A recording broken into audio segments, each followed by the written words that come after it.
हाँ जी, तो नमस्कार। कैसे हैं आप सभी। तो पहला पार्ट जो आपने पढ़ा इंडियन सिविलाइजेशन एंड कल्चर का, कैसा लगा आपको कमेंट जरूर कीजिएगा उस वीडियो पे। और हाँ, उसमें छोटा सा एक करेक्शन था कि 1948 हमें लिखना चाहिए था, लेकिन बाय चांस मेरे से 1949 लिखा गया। उसके लिए हम तहे दिल से माफी चाहेंगे, लेकिन चलिए कोई नहीं। आज हम लोग जो है बेटा जी 10 तक हम लोगों ने पढ़ लिया था और ये पार्ट 2 है। आज हम 11 से कहानी को आइए शुरू करते हैं। What is that modern civilization? ये आधुनिक सभ्यता वास्तव में क्या है? तो इसकी डेफिनेशन यहाँ पे लिखते हैं गांधी जी। क्या लिखते हैं? इट इज द वर्शिप, ये पूजा है, ऑफ द मटेरियल, किसका? वस्तुओं का, भौतिक चीजों का ये पूजा है। And it is the worship of brutishness, brute मतलब होता है पशुता, हैवानियत। जो हमारे अंदर पशुता है ये उसकी पूजा है। मतलब मटेरियल को ज्यादा भाव देना और पशुता को भाव देना, मानवता को नहीं देना, यही है आपका modern civilisation. It is unadulterated, यह विशुद्ध रूप से, अनएल्टरेटेड मतलब बिल्कुल, एडल्टरेटेड मेटेरियलिज्म, ये पूर्ण रूप से भौतिकवादित है। And modern civilization is nothing, ये मॉडर्न सिविलाइजेशन कुछ भी नहीं है यदि it is not think at every step of triumph of material civilization. ये कुछ भी नहीं है सर, अगर यह हर कदम पर नहीं विचारती है भौतिक सभ्यता के जीत के बारे में। मतलब आधुनिक सभ्यता कुछ भी नहीं है यदि हम भौतिकवादी चीजों को जीवन से अलग कर दें। ये हर समय सोचती है कि कैसे हम मेटेरियलिस्टिक लाइफ में ट्रिम्फ, जीत जाए, मेटेरियलिस्टिक लाइफ को हम प्राप्त कर लें। अगर मेटेरियलिस्टिक चीजों को, मेटेरियलिज्म को यदि आप हटा दें तो भैया फिर कुछ भी नहीं है, कुछ भी नहीं है मॉडर्न सिविलाइजेशन। ये विचार है गांधी जी के। आगे कहते हैं गांधी जी कि इट इज परहैप्स अननेसेसरी, शायद यह अनावश्यक है। क्या? इफ नॉट यूजलेस, अगर अनावश्यक नहीं है तो ये बेकार ही तो है। क्या? To weigh the merits of the two civilization, तौलना दो सभ्यताओं के गुणों को, ये अगर अननेसेसरी नहीं है तो ये यूजलेस है, ये बेकार है। क्यों बेकार है? It is likely that the West has evolved civilization, ऐसा लगता है कि पश्चिमी देशों ने जिस सभ्यता को इवॉल्व किया है, विकास किया है, सूटेड, वो बिल्कुल सूट करता है उनके अपने क्लाइमेट को, अपने सराउंडिंग्स को, उनके अपने वातावरण में, उनके अपने क्लाइमेट में, जलवायु में, ये बिल्कुल सूट बैठता है। एंड सिमिलरली, और इसी प्रकार, we have a civilization suited to our conditions and both are good in their own respective spheres. और हमारे इन्वायरमेंट के लिए, हमारे देश के लिए हमारा सिविलाइजेशन सूट करता है, तो दोनों सही है अपने अपने नजरिए से, अपने अपने क्षेत्र में।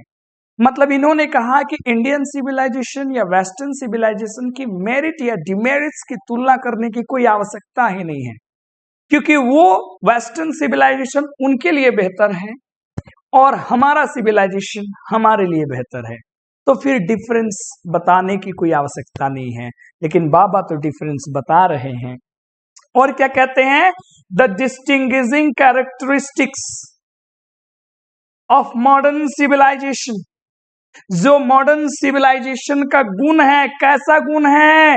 जो डिस्टिंग्विशिंग गुण है, जो अद्भुत गुण है, क्या है? An indefinite multiplicity of human wants. जो आधुनिक सभ्यता का जो सबसे बड़ा गुण है, जो हमें प्राचीन सभ्यता से अलग करता है, वो है इंसानी इच्छा को और ज्यादा बढ़ाना। कहा?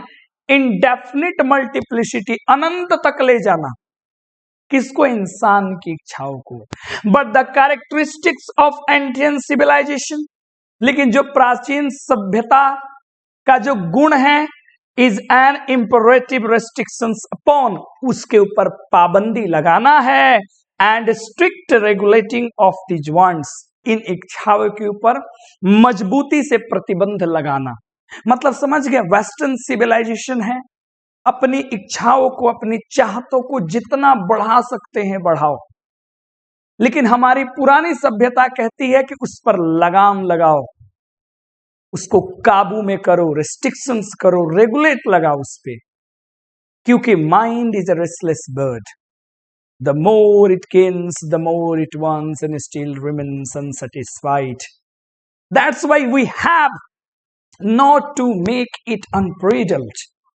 We have to control over it, on our passions, on our wants, on our desires. तो ये बात गांधी बाबा कहते हैं।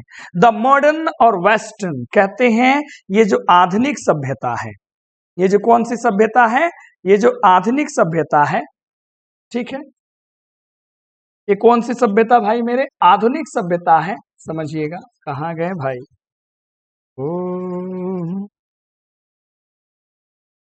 आराम से आ जाना, ऐ राजा।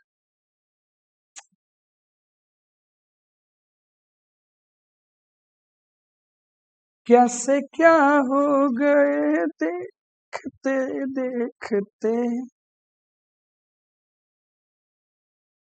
9 10 तक, 11 तक पढ़ लिए थे, 12 13, ठीक है। द मॉडर्न और वेस्टर्न, हाँ ठीक है, यहां से द मॉडर्न और वेस्टर्न का जो बेटा समझ लो ध्यान से, इन सेटिएबलनेस, आप देख लो ध्यान से, इसका मतलब क्या है, अस्थिरता। इनस्टेटेबलनेस, अस्थिरता, अराइजेज, ये अराइज करता है रियली, वास्तव में, फ्रॉम वांट, इच्छा, कौन सी इच्छा, टू लिविंग फेथ, भरोसा होना, कहां बेटा, फ्यूचर स्टेट में। तो ये जो हमारी आधुनिक सभ्यता की जो अस्थिरता का सबसे बड़ा कारण है, वो कारण है कि इंसान जो है वो भविष्य में जीने के बारे में ज्यादा सोचता है, फ्यूचर स्टेट के बारे में वो ज्यादा सोचता है, ये बात है। And therefore also in divinity, और ऐसे ही वो कहां सोचता है, कहां, डिविनिटी में, यानी कि दिव्यता में भी वो सोचता है। दिव्यता में भी उसकी क्या है, इनसेटिएबलनेस है, कहीं ना कहीं यहां समझ लीजिएगा, फ्यूचर में उसको फेथ है जीने का, ये उसकी इच्छा है जिसके कारण इस सेटिएबलनेस अराइज किया, और ऐसे ही अराइज किया उसको डिविनिटी में भी उसको भरोसा नहीं है, उसको दिव्यता में भी कोई भरोसा नहीं है, कमी है। The restraint of ancient civilization, restraint का मतलब होता है प्रतिबंध, जो प्रतिबंध है एंशिएंट का, ऑफ एंशिएंट सिविलाइजेशन, ईस्टर्न, हमारी जो पूर्वी सभ्यता है, अराइजेज, ये किस चीज से अराइज हुई है, ये किस चीज से विकसित हुई है, तो ये हुई है फ्रॉम अ बिलीफ, एक भरोसा से, often in spite of ourselves, in spite of के बावजूद, हमारे, प्रायः हमारे बावजूद, इन अ फ्यूचर स्टेट, फ्यूचर में, and the existence of divine power, हम भी जो है ये भरोसा करते हैं, ये हमारा एक तरीके से प्यारे साथियों रेस्ट्रेन है, नियंत्रण है हमारी सभ्यता। वे किससे विकसित हुई है, एक विश्वास से जो पराया हमारे बिना चाहते हुए भी भविष्य की अवस्था में और दिव्य शक्ति में, अस्तित्व में बनती है। कहने का मतलब है कि जो वेस्टर्न सिविलाइजेशन है वो ऊपर वाले पे भरोसा नहीं करते हैं, लेकिन हम जो हैं हम ऊपर वाले पे बिल्कुल भरोसा करते हैं, हम गॉड में भरोसा करते हैं, डिवाइन पावर में भरोसा करते हैं कि कोई दैवीय शक्ति है जो हमें आगे लेकर के जाएगा, हम ये भरोसा करने वाले लोग हैं। आगे कहते हैं some of the immediate and brilliant results, ध्यान से समझिएगा, हाल ही में बेटा, हाल ही में, इमीडिएट और ब्रिलियंट रिजल्ट्स, इमीडिएट माने जो जल्दी होते हैं, और ब्रिलियंट माने एकदम शानदार, कुछ ऐसे परिणाम हैं, किसके परिणाम है, मॉडर्न इन्वेंशंस के, आधुनिक आविष्कारों के कुछ रिजल्ट्स हैं। जो रिजल्ट्स क्या है बेटा, एक तो इमीडिएट है और दूसरा क्या है, ब्रिलियंट है। क्या, टू मैडेनिंग टू रेसिस्ट, देखो जहां पे ये शब्द आ जाए ना, इसका मतलब होता है, जैसे हम बोलेंगे ना, you are too fat to run, तुम इतने मोटे हो कि दौड़ नहीं सकते हो। इसलिए ये जो सभ्यता का, आधुनिक सभ्यता का ये जो आविष्कार है, इसके जो परिणाम है, जो बेहतर और थोड़े शीघ्रता वाले परिणाम है, ये इतना मेडेनिंग है कि इसे हम रेसिस्ट, इसे रोक नहीं सकते। अब देखो मैड का मतलब क्या होता है, बोलो बबुआ। मैड माने पागल, और मैडन शब्द का मतलब होता है पागल कर देना। ये इतना बेलगाम है, इतना बेलगाम है, पागलपंती की हद तक है कि हम इसे रेसिस्ट नहीं कर सकते हैं, कंट्रोल नहीं कर सकते हैं। But I have no manner of doubt, लेकिन मुझे थोड़ी सी भी संदेह नहीं है that the victory of man, की इंसान की जीत, विक्ट्री माने जीत, लाइज निवास करता है इन दैट रेजिस्टेंस। इंसान का जो जीत है वो किस चीज में लाई करता है, प्रतिबंध पे। मतलब आपने मशीन का आविष्कार कर लिया, लेकिन आपका उस पर कंट्रोल नहीं है, उसी का आपके ऊपर कंट्रोल है, तो ये तो आपकी जीत नहीं है। जीत होती कब, जब आपका उसके ऊपर कंट्रोल होता। सो माय डियर स्टूडेंट, ये बात हो रही है। अब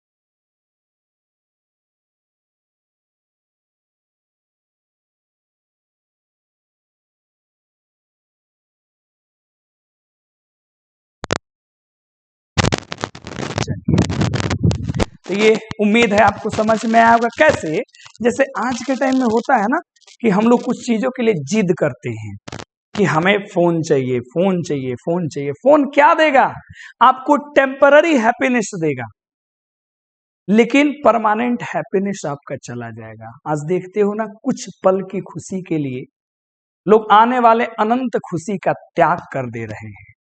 कुछ पल के लिए, कुछ पल के लिए इतने सारे जो कांड हो रहे हैं, ये कुछ पल के लिए हो रहे हैं, और लोग परमानेंट गुड का उसके साथ सौदा कर दिया, इसलिए हम लोग खतरे में हैं। कहते हैं just as in the West they have made wonderful discoveries in things। यहां पे समझिएगा, यहां पे जो बात हो रही है कि यहां पे हमारे से फिर से यहां पे एक लाइन मिसिंग है, उसको समझ लेना। हम क्या कह रहे हैं कि जिस प्रकार वेस्ट के लोगों ने किसमें वंडरफुल डिस्कवरीज किया है, थिंग्स में, याद रख लेना, वस्तुओं में, वैसे ही हमने डिस्कवर किया है रिलीजन में। यहां पे एक लाइन मिसिंग है, रिलीजन में, धर्म में। तो वेस्टर्न लोगों ने वस्तुओं का आविष्कार किया, हम लोगों ने धर्म का, स्पिरिट का, सोल का, अध्यात्म का, आत्मा का। तो उन्होंने वस्तुओं को ढूंढा और हम लोगों ने रिलीजन को, स्पिरिट को और सोल को ढूंढा। याद रहेगा, आगे सुनना। But we have no eye for this great and fine discoveries. Hello, कैसे लोग कहता है कि मोबाइल अमेरिका बनाया, फलानवा चाइना बनाया, ये ढिमकानवा बनाया, वो ढिमकानवा बनाया, हमने क्या बनाया? तो हमने बनाया रिलीजन, हमने बनाया सोल, हमने बनाया स्पिरिचुअल नॉलेज। तो हमारी जो आंखें हैं ना, हमारा जो नेत्र है, ये कहां है? इन महान और बेहतरीन खूबसूरत आविष्कारों पे नहीं है। We are dazzled. अरे हम लोग तो चकाचौंध हो गए हैं, आश्चर्यचकित हैं बाय मटेरियल प्रोग्रेस, इस भौतिकवादी उन्नति को देख करके। अरे कि वाह, उसने ये बना दिया, उसने ये रॉकेट, ये प्लेन बना दिया, और हमने जो डिस्कवर किया, हमारी निगाहें, हमारी नजरें उस पे है ही नहीं। That western science has made, I am not enamoured. अरे मैं डैजल नहीं हूं, मैं एनामर्ड नहीं हूं, मैं कोई आश्चर्यचकित नहीं हूं उन प्रोग्रेस से। गांधी जी कहते हैं कि आप भले डैजल्ड हो, आप एनेमर्ड हो, आप सरप्राइज्ड हो, कि वेस्टर्न ने ये वस्तुओं का आविष्कार कर लिया, but I am not surprised. हम कोई सरप्राइज नहीं, क्यों नहीं? इनफैक्ट दरअसल it almost seems as the God in his wisdom. ऐसा ऐसा प्रतीत होता है, लगभग ऐसा प्रतीत होता है कि भगवान ने ही अपने बुद्धि से हैज प्रिवेंटेड इंडिया, भारत को रोक दिया है फॉर फ्रॉम किस चीज से? प्रोग्रेसिंग अलोंग दोज लाइन्स, इन सभी आविष्कारों से। ऐसा लगता है ना कि भगवान ने ही भारत को ऐसा बनाया है कि भगवान ने ही अपनी बुद्धि का प्रयोग करते हुए हम लोगों को रोक दिया कि सुनो, तुम लोग इस प्रकार के लाइंस को क्रॉस मत करना, तुम्हें वस्तुओं की ज्यादा आविष्कार करने की आवश्यकता नहीं है, so that it might fulfil it special mission of restrictions the honours of materialism. तो इसलिए तो ऊपर वाले ने मना किया, क्यों? ताकि हम जो है एक अपने खास अभियान को, मिशन को पूरा कर पाए, जो कि एक पागल दौड़ चल रही है भौतिकता के पीछे। हम रेस्ट्रिक्ट कर पाए किस पे? Onerous of materialism. Onerous of materialism, लोग भाग रहे हैं भौतिकता के पीछे, हम उन्हें रोकें, ये भारत का मिशन है। तो कुल मिला के अध्यात्म की तरफ ले जाना। तभी तो देख रहे हैं ना, आज गांधी जी ने जो सदियों पहले बात कही थी वो आज घटित हो रहा है कि उन्होंने मैटेरियलिज्म बनाया, हम लोगों ने स्पिरिचुअलिटी बनाई। आज हमारे पास वो आ रहे हैं कि we have everything, we are wealthy, but we don't have mental peace, we are not मतलब internally happy, we want the real happiness, contentment.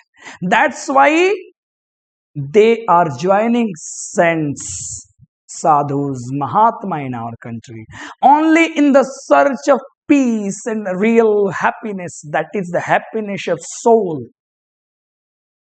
और ये केवल और केवल स्पिरिचुअलिटी से संभव है। It is only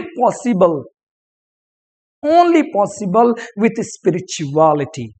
So these are our fine discoveries on which we are not what? We are not, ठीक है, going through them, हम लोग उससे नहीं जा रहे हैं अपनी डिस्कवरीज से। आगे समझो, आगे कहते हैं कि after all there is something in Hinduism. अरे कुछ तो है भैया, किस चीज में कुछ तो है? हिंदुइज्म में, हिंदुत्व में। अब यहां ये कतई मत आप समझना कि हिंदुत्व का मतलब एक रिलीजन की बात हो रही है। हिंदुइज्म, हिंदुत्व यानी कि हिंदुस्तान की संस्कृति में। After all there is something, अरे कुछ तो है हिंदुस्तान के इस हिंदुत्व में, दैट हैज केप्ट, जिसने रखा है it alive up till now, अभी तक अपनी सभ्यता को जिसने जीवित रखा है। ये कौन है? ये भारत का अपना स्पिरिचुअल नॉलेज है, ये हमारे पूर्वजों का देन है। कैसे? इट हैज विटनेस्ड, हम लोग, भारत की सभ्यता गवाह है किस चीज का? The fall of Babylonia, Babylonia के सभ्यता के विनाश का, पतन का, सीरिया के, पर्सिया के, इजिप्शियन सिविलाइजेशन के विनाश का, पतन का हम गवाह हैं। मतलब भारतीय सभ्यता जैसे थी वैसे है, और इस सभ्यता के सामने बेबीलोनिया हो या सीरिया हो या फिर पर्सिया हो या फिर इजिप्शियन सिविलाइजेशन हो, सब टूट गए, बिखर गए, पतन हो गया। और इस सब को देखा किसने? भारत की सभ्यता ने। कहते हैं कास्ट लुक अराउंड यू, अपने आसपास नजरें दौड़ाओ, कास्ट लुक, नजरें दौड़ाओ। वेयर इज रोम, अरे कहां है आज रोम की सभ्यता? वेयर इज द ग्रीस, कहां है यूनान की सभ्यता?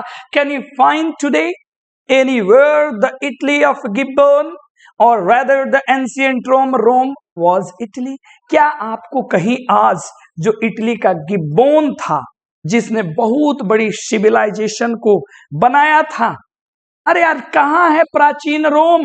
अरे कहां है आज रोम वाज इटली, कहां है वो रोम की इटली? आज कुछ नहीं है। याद रखना ये जो गिब्बोन है एसोसिएटेड है इटली से। बहुत बार मेरे राजा पूछा हुआ है, बहुत बार पूछा हुआ है और ये पूछने की पूरी संभावना है। गिब्बोन इज एसोसिएटेड विथ इटली। कह रहे हैं कि आखिर कुछ नहीं है, सब खत्म हो गए। अब कहते हैं बाबा गो टू ग्रीस। ऐ राजा सुन, ग्रीस जाओ, यूनान जाओ, where is the world famous Attic civilization, और जाके बताओ हमें कि विश्व प्रसिद्ध वो एटिक सभ्यता कहां है।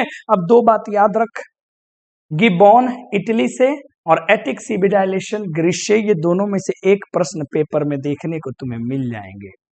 इटली का गिब्बोन और ग्रीस का एटिक सिविलाइजेशन। कहते हैं कि जो नारे जो ग्रीस जो इटली जो, देख कहाँ गिब्बोन वाला सभ्यता है, कहाँ एटिक वाला सभ्यता है, सब घूम लिए ना, तो चलिए इंडिया।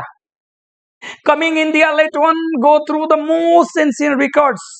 जब भारत आना तो भारत के सबसे प्राचीन संग्रह में जाना, पुराना किताब ग्रंथ निकालना कि आज से 1000 साल पहले भारत के लोग कैसे रहते थे, क्या थी इनकी सभ्यता। और उसके बाद लुक अराउंड यू, तब अपने अगल बगल देखना, तब तुम बेटा you would be constrained to say, तुम मजबूर होके कहोगे कि yes I see here ancient. क्या यहां पे आई सी हियर, समझिएगा, एंशिएंट इंडिया। तो हम जो है यहां देखेंगे कि हमारा प्राचीन सभ्यता जो है वो आज भी जीवित है। आई सी हियर कि ancient civilization is alive, is alive. कितना बड़ा बात इन्होंने कहा। आगे कह रहे हैं कि ट्रू, सत्य है। देयर वेयर डंग, सत्य है कि हमारे यहाँ गोबर है, गोबर के ढेर है, डंग हिप्स है सर, हेयर एंड देयर, यहां और वहां। लेकिन sir rich treasures buried under them, उन गोबरों के ढेर के नीचे जो है ना रिच ट्रेजर्स है। क्या है ट्रेजर? माने खजाना है, भरा हुआ खजाना है। और इसकी तुम्हें बात समझनी पड़ेगी। हाँ, भारत कुछ लोग घूमते हैं तो कहते हैं कि पोल्यूशन है, गांव में जाते हैं उनको कहीं कहीं पे गोबर उबर इधर उधर लगा हुआ रहता है, लेकिन वो गोबर इस बात का प्रतीक है कि हम लोग पहले भी पशुपालन करते थे, आज भी करते हैं। इस बात का प्रतीक है कि जो सभ्यता हमारी पहले से चली आ रही है वो आज भी चली आ रही है ना। उसके अंदर खजाना दबा है। अभी ना जो तू जाइए देखिए गोबर तो लगिए कोड़े, क्या हाँ में से सोना चांदी कुछ निकल जा बाबू हमार, यहाँ अलग बात है। And the reason why it has survived is that the end which Hinduism set before us, it was not development along material but spiritual lines। और ये आज भी सरवाइव कर रहा है, आज भी टिका है, आज भी जीवित है हमारी सभ्यता। इसके पीछे एक ही कारण है कि हमारे हिंदुत्व ने हमें ये सिखाया है कि हमें मेटरलिस्टिक लाइफ नहीं जीना, हमें मेटरलिज्म के लाइन को क्रॉस नहीं करना, हमें स्पिरिचुअलिटी की तरफ जाना है। मेटरलिस्टिक लाइफ नहीं, स्पिरिचुअल लाइफ की तरफ जाना है। आगे कहते हैं कि आवर सिविलाइजेशन, हमारी सभ्यता, हमारा कल्चर, हमारा स्वराज, हमारी सभ्यता, हमारी संस्कृति, हमारी स्वराज, हमारी स्वतंत्रता डिपेंड्स, निर्भर करती है not upon multiplying our wants, इस चीज पे बिल्कुल निर्भर नहीं करती है कि हम अपने इच्छा शक्ति को क्या करें, हम अपने सेल्फ इंटेलिजेंस को क्या करें, बढ़ाएं, हम अपने इच्छाओं को बढ़ाएं। इस पे हमारा स्वराज, हमारा कल्चर, हमारा सिविलाइजेशन बिल्कुल डिपेंड नहीं करता है। बट अपॉन रेस्ट्रिक्शन, ये तो इस पर क्या है, प्रतिबंध लगाना है। Self denial, one self denial, हमें त्यागना है किनको, इन चीजों को। तो हमारी सभ्यता बेटा जी किस पर निर्भर है, न कि हम लोग अपनी इच्छाओं को क्या करें, बढ़ाएं, बल्कि उस पर क्या लगाएं, रिस्ट्रिक्शंस लगाएं। तो यहां से आपको देखिएगा पेपर में एक सवाल भी आपको मिल जाता है, ठीक है, कि आवर सिविलाइजेशन डिपेंड्स अपॉन करके सवाल आगे मिलेगा। आइए 21 जरा सा देख लीजिए। 21 पैराग्राफ में क्या रहते हैं कि European civilization is no doubt suited for the Europeans. कहते हैं कि इसमें कोई संदेह नहीं है, हम बात कर लेते हैं, नहीं कर पाए हैं, हाँ ठीक है। European civilization is no doubt, अरे इसमें कोई संदेह नहीं है कि जो यूरोपियन सिविलाइजेशन है सूट करता है यूरोपियंस को, कोई संदेह नहीं है, चलो ठीक है। But it will mean ruin, अब ये देखो लाइन पूछा हुआ है, मीन रून, रून माने बर्बाद होना ये, लेकिन सर मीन रून बिल्कुल बर्बाद कर देगा। For India if we endeavour, अगर हम इसे नकल करने का प्रयास करें, मतलब समझे, यूरोपियन सिविलाइजेशन उनके लिए सूट करता है, हमारे लिए तो बिल्कुल नहीं। लेकिन अगर हम उसको कॉपी करने की कोशिश भी करते हैं तो ये हमारे लिए क्या होगा, बिल्कुल बर्बाद साबित होगा, हमें ये बर्बाद कर देगा। तो किसी भी हालत में हमें नहीं करना है। So this is not to say, इसका मतलब ये नहीं है कि वे मे नॉट अडॉप्ट, कि ना तो हम अडॉप्ट करें और ना ही एसिमिलेट करें, इकट्ठा करें। वॉट एवर में बी गुड, जो कुछ भी अच्छा है, कैपेबल ऑफ एसिमिलेशन, जो हम पचाने के काबिल है, भैया हमारे द्वारा, मतलब कहते हैं कि ये, इसका मतलब ये नहीं कि वेस्टर्न सिविलाइजेशन का हम कुछ भी अडॉप्ट नहीं करेंगे, एसिमिलेट नहीं करेंगे। अरे भैया जो उसमें अच्छाई है, जिसको हम एसिमिलेट करने के कैपेबल हैं, जिसको हम कैपेबल है कि हम उसको अपने पास रख सकते हैं, हम उसे करेंगे। As it does not also mean, इसका मतलब ये भी नहीं है कि European will not have to part with whatever evil might have crept into, इसका मतलब ये भी नहीं है सर कि जो यूरोपियन लोग हैं वो जिस चीज से लिपटे हुए, क्रेप्ट इनटू लिपटे हुए हैं बुरी चीजों से, वो उसको पार्ट विथ हटा भी नहीं सकते हैं। मतलब एक तरीके से यूरोपीय लोगों को एक सजेशन दिया जा रहा है कि जो तुम्हारे में बुराई है, उसको, जिससे तुम लिपटे हुए हो, उसको आप हटा लीजिए। तो हमें उनका क्या अडॉप्ट एसिमिलेट करना है, जो अच्छी चीजें हैं जिसे हम बर्दाश्त कर सकते हैं, ये याद रखिएगा। आते हैं सर अंतिम पैराग्राफ में, और यहां से चैप्टर अपना समाप्त हो जाएगा, ध्यान से समझिएगा। 22 में कहते हैं कि द इंसिस्टेंट सर्च, इंसिस्टेंस मतलब होता है बेटा, मतलब लगातार, फॉर मटेरियल कंफर्ट्स, अगर हम लगातार खोज करें भौतिकवादी कंफर्ट्स का, आरामदायक चीजों का, और अगर हम उसको मल्टीप्लाई करें, and their multiplication such an evil, तो ये इस प्रकार का बुरा होगा। And I will make to bold to say, that मैं पूरा निर्भीक होकर के ये बात कहता हूं कि the Europeans themselves will have to remodel their outlook, European को अपने इस नजरिए को रीमॉडल करना होगा, बदलना होगा। If they are not to perish under the weight of comforts, अगर वो नहीं चाहते हैं कि कंफर्ट्स के वेट के अंदर में वो दब जाए, to which they are becoming slaves, जिसके लिए वो धीरे धीरे गुलाम बनते जा रहे हैं। गांधी जी अब यूरोपियंस लोगों को ज्ञान दे रहे हैं, कह रहे हैं कि it may be that my reading is wrong, हो सकता है कि मेरा ये ज्ञान, मेरा ये जो मैंने रीड किया है, जो मैंने ये अवलोकन किया है, ऑब्जर्व किया है, गलत हो, but I know that for India, लेकिन मैं जानता हूं कि भारत के लिए to run after golden fleece, पीछा करना, रन आफ्टर पीछा करना, किस चीज का बेटा, गोल्डन फ्लिश का। गोल्डन फ्लिश क्या है? गोल्डन फ्लिश का मतलब होता है एक ऐसा खजाना, है ना, जिसकी रक्षा मैजिशियन आग और सांप करते हैं। ये ग्रीक माइथोलॉजी में एक थोड़ी सी कहानी है। और वो गोल्डन फ्लिस मतलब समझ रहे हो, वो मटेरियल कंफर्ट है। अगर उसको तुम जाओगे पकड़ने तो सांप काट लेगा, आग जला देगा, नहीं तो वो जादूगर तुम्हें बर्बाद कर देगा। इसलिए अगर भारत के लोग, हो सकता है मेरी रीडिंग गलत हो यूरोपियंस के लिए, लेकिन भारत के लिए अगर वो गोल्डन फ्लिश के पीछे दौड़ते हैं and to court content certain that, तो पक्का उनको मृत्यु मिल जाएगा। लेट अस इनग्रेव, आओ हम इनग्रेव करें, आओ अपने हृदय पे छाप कर लें, अपने हृदय पे मोटो उस उद्देश्य को, उस सिद्धांत को जिसको एक वेस्टर्न फिलोसोफर ने दिया था। क्या दिया था sir? Plane living and high thinking, सदा जीवन और उच्च विचार। ये वेस्टर्न फिलोसोफर का, ये भी एमसीक्यू में पूछा है कि वेस्टर्न फिलोसोफर का ये मोटो है, ये सिद्धांत है कि plane living and high thinking, सदा जीवन और उच्च विचार होना चाहिए। टुडे इट इज सर्टेन, आज ये निश्चित है कि the millions can not have high living, सच है ना कि लाखों लोगों को सर हाई लिविंग नहीं मिल सकता है, उच्च कोटि का जीवन नहीं मिल सकता है। एंड वी द फ्यू, और उसमें से हम जो कुछ भी हैं who profess to do the thinking for the masses, जो हम इन सभी लोगों के बारे में, मास मतलब लोगों के बारे में सोच रहे हैं, रन द रिस्क, हम ये पीड़ा उठा रहे हैं, इन अ वेन, शायद व्यर्थ में, search after high living of missing high thinking, कैसी पीड़ा सर? तो हाई थिंकिंग के खोज, मतलब हाई थिंकिंग हम खो रहे हैं, किसके खोज में? तो हाई लिविंग के खोज में। आजकल हम लोग कुछ ऐसे हैं सर जो इस चक्कर में पड़े हैं कि हमारा लिविंग हाई हो जाए, भले थिंकिंग छोटा रहे। आप देखते होंगे बड़े से बड़े अमीर लोग हैं, लेकिन उनकी विचारधारा बिल्कुल नीच कोटि की है। बड़े से बड़े लोग हैं सर, उनके पास हाई लिविंग तो है, लेकिन थिंकिंग बिल्कुल ही लो है। तो हमें ये नहीं करना है, हमें थिंकिंग हाई करना है, लिविंग भले लो हो जाए, कोई फर्क नहीं पड़ता है।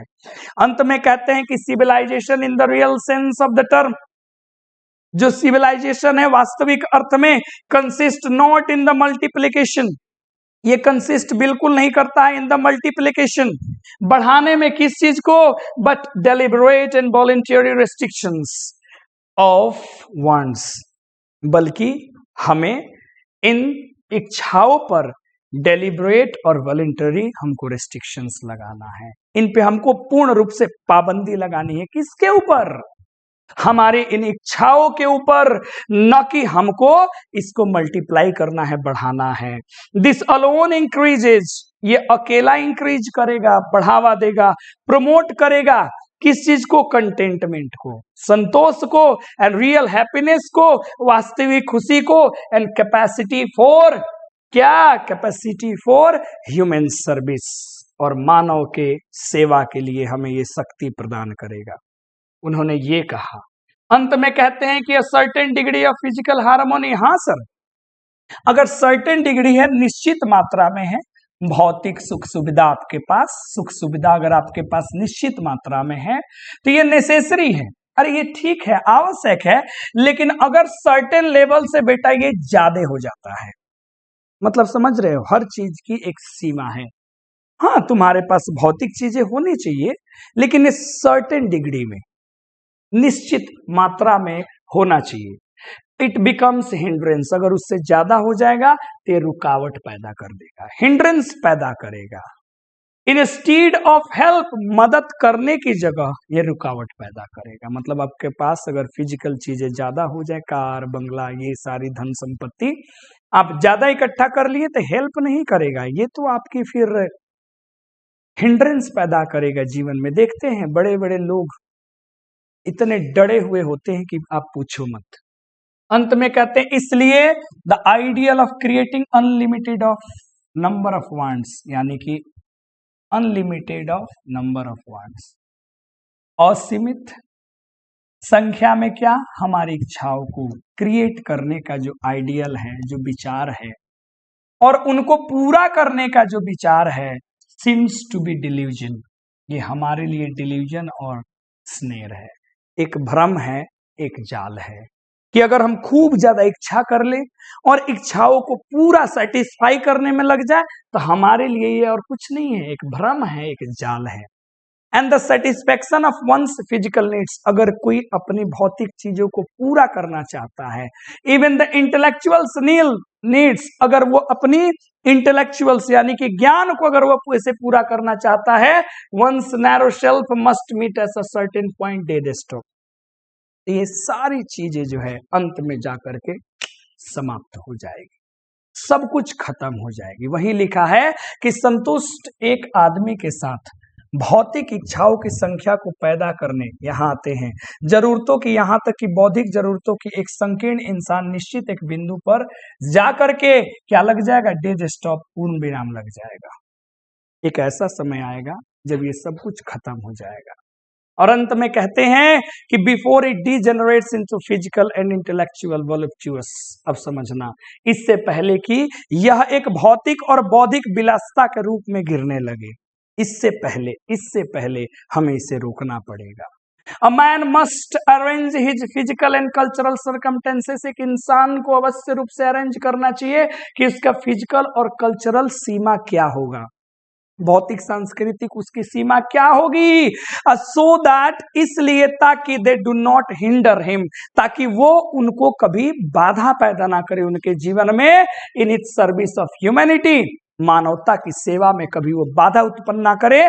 तो हर आदमी को क्या करना है? फिजिकल और कल्चरल अपनी एक सरकमटेंस बना लेनी है, ऑन विच, जिसके ऊपर ऑल हिज एनर्जी, उसकी सारी की सारी ऊर्जा शुड बी कंसंट्रेटेड, सारी की सारी ऊर्जा उस पर उसकी केंद्रित होनी चाहिए। यानी कि अंत में है कि इंसान को अपनी एक फिजिकल और कल्चरल एक सरकमटेंस बना लेना चाहिए, एक सीमा बना लेना चाहिए कि मुझे ये फिजिकल चीजें इतनी मात्रा में चाहिए, है ना, ये कल्चरल चीजें हमें चाहिए, ताकि ये मानवता की सेवा में हम अपनी पूरी ऊर्जा को केंद्रित कर सके, इसमें ये बाधा खड़ा ना करे।